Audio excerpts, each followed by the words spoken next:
My name is Rev Kev Nathaniel, and I'm the Executive Director of the Greater Memphis Fellowship of Christian Athletes. Well, hello and good morning. My name is Ken Johnson. I am an area representative with the Greater Memphis Fellowship of Christian Athletes.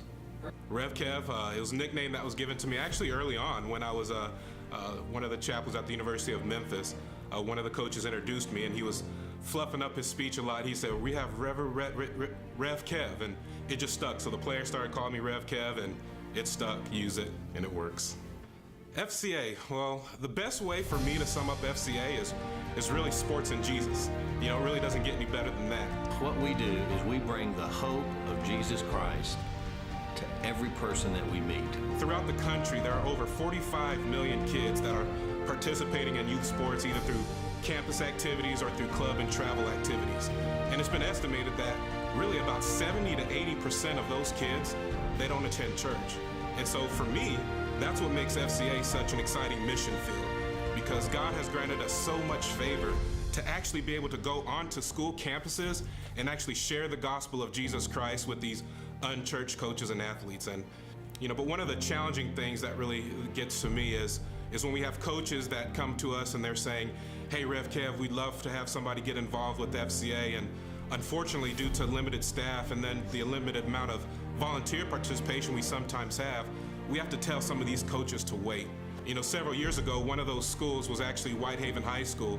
And when Ken Johnson actually came on staff, he actually took over at Whitehaven High School.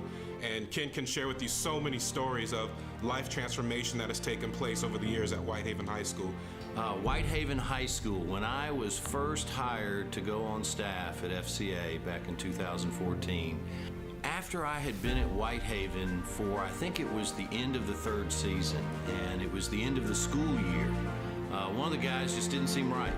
And one afternoon, I saw him sitting up in the bleachers, and he shared with me some real difficulty, some real struggle, to hear the young man who was really, really struggling, and yet kept thinking back to what would Coach Ken say? What would my Coach Salisbury say? What do I need to do here? And so I know we're making a difference. I know Jesus is making a difference on these school campuses. With FCA, what we really need, we need people to get involved. My request to you would be to join Team FCA, to get involved, help us fulfill the Great Commission as we go to these schools throughout Memphis and Shelby County and share the good news of Jesus Christ. We ask that you continue to pray for us, and one very specific prayer request that we have is that we will find favor in the coach's eyes, and we will continue to be allowed to be on these school campuses, to invest and make this eternal investment in the lives of these coaches and athletes. We thank you for those prayers.